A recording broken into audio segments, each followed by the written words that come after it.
Sophia, what do you do? So he's rich? Okay, nice. What do you do? You own it? What do you own? I don't, you're asking the wrong guy. I mean, I don't, there's people working, this is a restaurant. At a recent show, a comedian's logic trumps all. Oh, okay, so business isn't good? No one wants to work? You don't have a job. You can't. I'm sorry. Can we just pause on that for a moment? That was so Kim Kardashian of you. Hold on. No response. Thank you.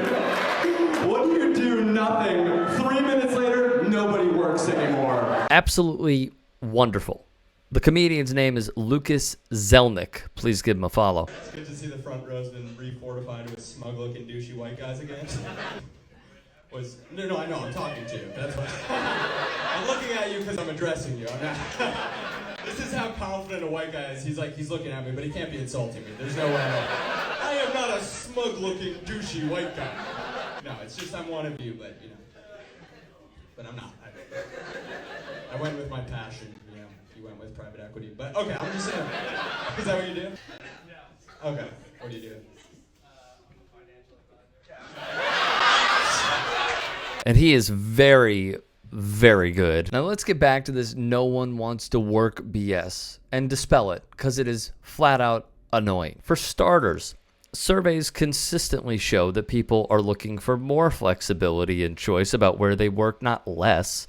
The ability to work remotely has become more valued than ever before, and that's not going away, particularly given that these trends are significantly stronger among younger workers. The first part of the story is the fact that COVID still affects the economy. For instance, the lack of childcare continues to keep parents, especially mothers, out of the workforce. With fewer daycare centers and higher prices, parents have had to stay home with their children. Furthermore, many older workers have bigger concerns of contracting COVID, and since they were disproportionately affected by job losses early in the pandemic, many just retired. Furthermore, at the same time, nearly 57 million Americans left their jobs between January 2021 to February 2022. About 89 million people were hired, showing that many of the quitters had new jobs lined up or found work shortly after leaving their previous job. The second part of the story should be titled The Great Resignation. It's a common phrase used to describe how workers are leaving some companies in large numbers. Why?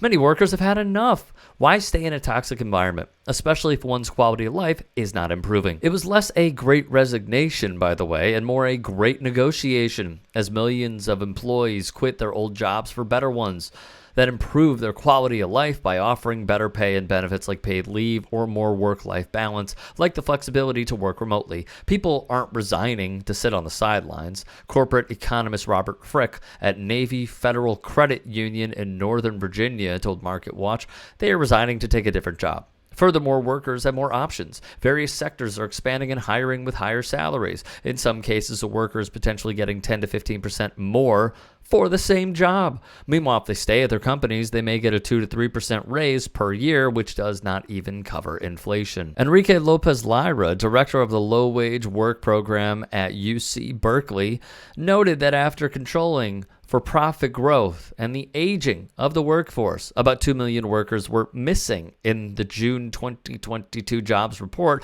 compared with February 2022. But it's not because people stopped wanting to work. 2/3 of these missing workers are 65 plus, which makes sense given that we are still in a pandemic where older people face the greatest health risk, he told MarketWatch. But the workforce has largely returned to its pre-pandemic level, so this does not support the idea that nobody wants to work anymore. What's more, in the months and years since the pandemic began, many employees have actually increased the hours per week they spend on work, which also runs contrary to the idea that nobody wants to work. It may be rooted in the dissatisfaction that older generations tend to have with younger generations, suggests the 2018 research paper Generationalism, Problems and Implications, which was published in the journal Organizational Dynamics. The paper argues that older generations are consistently suggesting young people are lazy, they're entitled, and they act in self-serving ways.